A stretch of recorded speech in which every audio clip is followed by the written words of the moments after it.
How to fix Razer Barracuda X mic not working. I'm going to tell you how to fix the Razer Barracuda X mic if it's not working. First, double check that the detachable mic is securely plugged into the headset. It might seem connected but still be loose. If you're using it on PC or console, make sure your audio input device is set to headset microphone for your Razer Barracuda X. On Windows, right-click the sound icon, go to Sound Settings, Input, and make sure it's selected and not muted. Also, try switching USB ports or using the 3.5mm cable if you're on battery.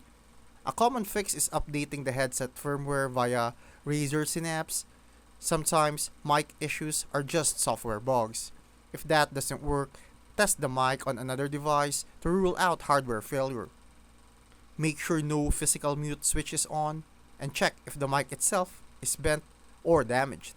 A simple restart or reconnect often solves it, but if not, try reinstalling the audio drivers or reaching out to Razer support.